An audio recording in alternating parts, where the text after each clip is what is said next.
Hercules and the 12 Labors, a Greek myth. The legend begins. Long ago, in the far-off land of Greece, there lived a hero named Hercules. There has never been a man as strong before or since. His mother was Alcmena, a mortal, but his father was Zeus, the king of the gods. The goddess Hera was jealous that Zeus, her husband, loved a mortal woman. Because of that, she hated Hercules.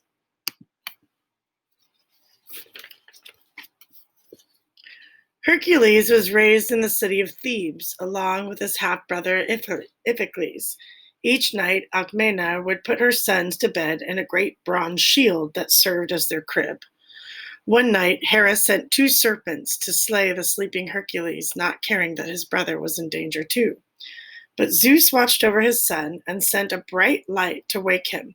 Even as a child, he was strong enough to save his brother and himself. When he was a grown man, he went to the oracle at Delphi, who gave messages from the gods to learn what he should do with his great gift of strength. Though Hercules could not see her, it was the goddess Hera who spoke through the oracle that day. Son of Zeus, you must go to your cousin King Eurystheus of Mycenae and put yourself in his service. This is the will of the gods. Fantastic creatures. The journey to Mycenae was long, but Hercules looked forward to seeing his cousin. What he did not know was that King Eurystheus was jealous of his strength and fame. So, Hercules, you say the gods sent you to serve me? Well then, we shall have to find labors equal to your amazing strength. The king did not know that the quiet words that came to him were whispered by jealous Hera, hoping to do Hercules harm. Yes, yes, in Nemea, by the sacred grove of Zeus, a fierce lion is menacing the countryside. I must warn you, no hunter or hero has been able to kill it. The creature's skin resists every weapon.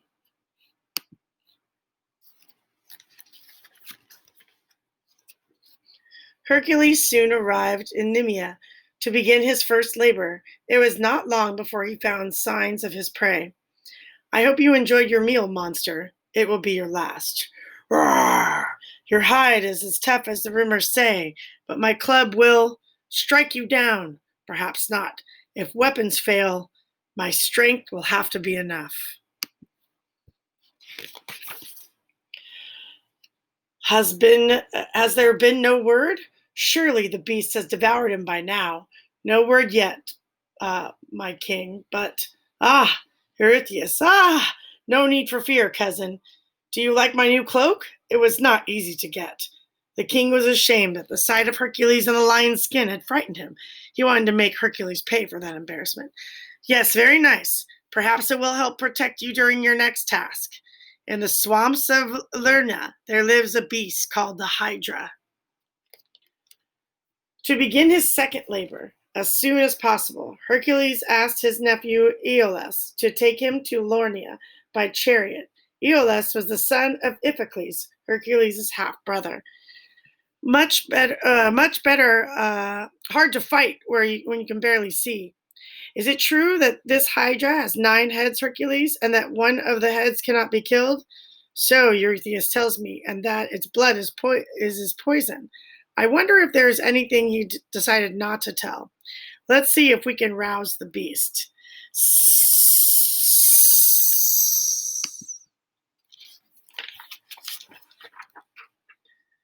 This cannot be. Each head I destroy, 2 take its place.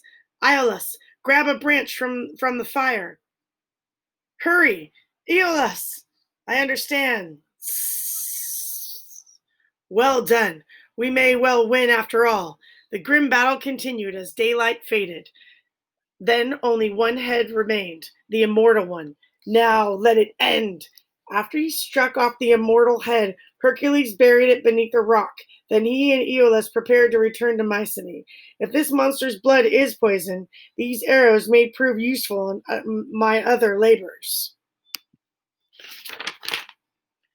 What were you thinking, Hercules, to take a boy his age into such danger?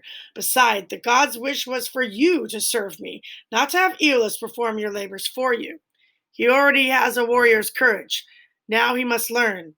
No matter your third labor will be less challenging, so you will have no need of help. I want you to fetch me the Cyrenian hind, amazing creature. It has horns of gold. You want me to bring you a deer? Hardly a labor to match my prowess. This should not take long. I admit I too do not understand. A hind? One sacred to the moon goddess of Artemis. If he kills it, she will surely punish him. I told him to fetch the animal, not to harm it.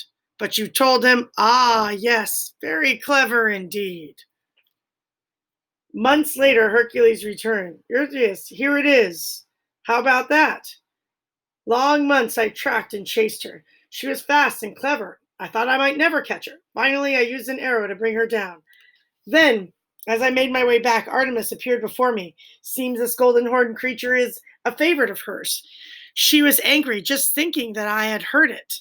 How is it she let you pass, unhindered and unharmed? Lucky for me, I had not heard it. I knew such a magnificent creature must be touched by the gods. But you said that I brought it down with an arrow I shot between its legs and tripped it. Then I caught it before it could run. Since it was not hurt, Artemis let me finish my task. I had to promise to let it go. Now I have.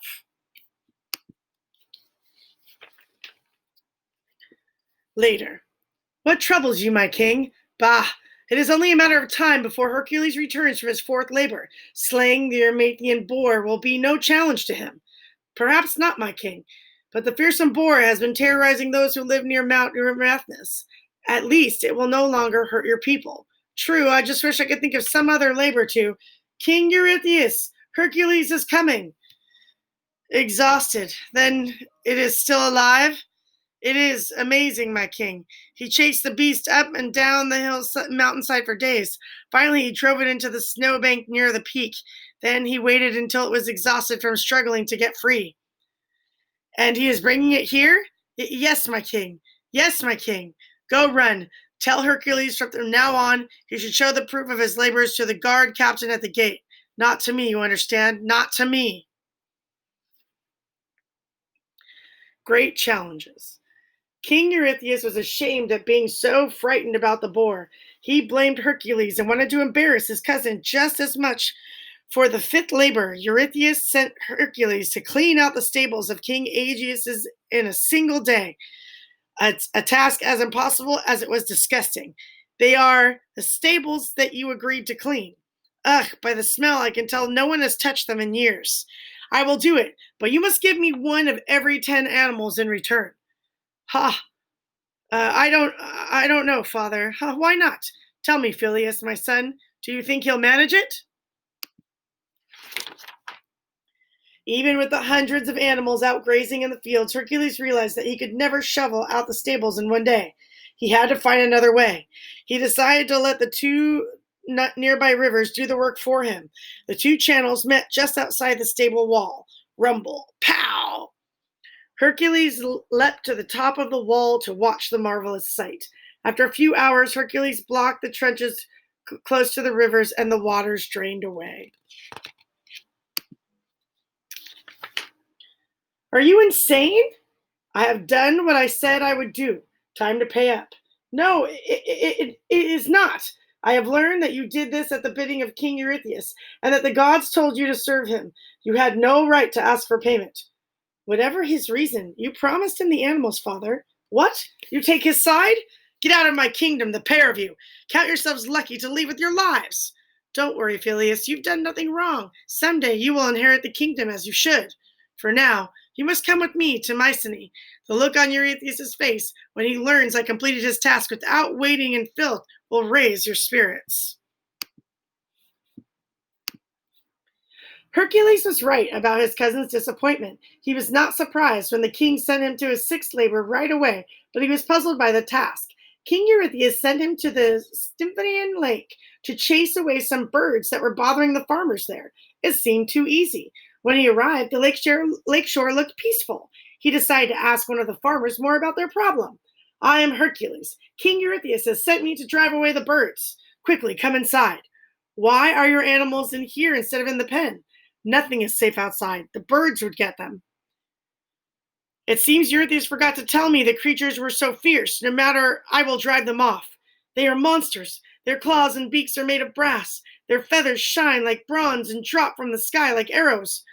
What they kill, they drag away to eat. No, stay. Fear not. Your warning should keep me safe. This should rouse them. Clang, clang. Ah, here they come. Clang, clang. Arg! Enough of this. Because of Hydra's blood and the arrows, a scratch was enough to kill. Hercules fired arrow after arrow. His only fear was that he would not have enough. Eventually, the last few birds flew off. What happened to them, no one knows, but they never returned to the Stephalian lake again. Extraordinary prizes. For his seventh labor, King Eurystheus sent Hercules to the island of Crete to steal a miraculous white bull. It had been given to King Minos, the ruler there, by the sea god Poseidon. Minos was supposed to sacrifice the bull, but it was so beautiful that he sacrificed another bull instead. You look unhappy, Hercules. I do not like the idea of becoming a thief, Captain, but I have no choice. I must do as your King Eurystheus commands. Before long, Hercules found someone who could help him find the bull. You may find the beast in that direction, but I would not seek it. When King Minos did not sacrifice it, the sea god drove it mad. Now it kills anyone who comes close. Another danger that Eurystheus did not warn me about. I'm beginning to think he may not like me. Soon, Hercules found the bull. They struggled for hours. Finally, the creature began to tire. The bull hit the ground so hard that it was dazed. Ugh, thank the gods I do not have to fight you all the way back to the ship. After Hercules delivered the white bull of Crete, King Eurystheus sent him to Thrace to steal away a pair of prize mares owned by the king Diomedes. His eighth labors sounded easy enough, but Hercules had learned to expect unpleasant surprises. Greetings, friend. Are these the stables of King Diomedes? Yes, they are. You must not be from Thrace. All the locals stay away. Why is that? I hear the mares that draw the king's chariot are amazing creatures. So you came to see them? Indeed, I did. Sorry, but that would not be safe. Trust me, I am their trainer. You sound unhappy about it. The king likes them trained and fed a certain way. It makes them dangerous. For example, most horses like to be petted. These would happily gnaw off your hand. Good to know. To be honest, I was sent here to steal them. I did not like the idea, but it sounds like Diomedes is not fit to own them. I hope you will not try to stop me. I doubt if I could even if I wanted to. Good luck to you. They will be better off away from here. The two of you are every bit as nasty as your trainer says. Settle down. You will get no taste of me. Thief! They can have you when I finish. To defend himself, Hercules was forced to release the mares. No! Sorry, he struck me when I tried to stop him. No matter, in the end, he got what he deserved. Perhaps will Eurystheus treat them better. I will tell him what happened to Diomedes. If I know Eurystheus, he will be too frightened to be cruel to them.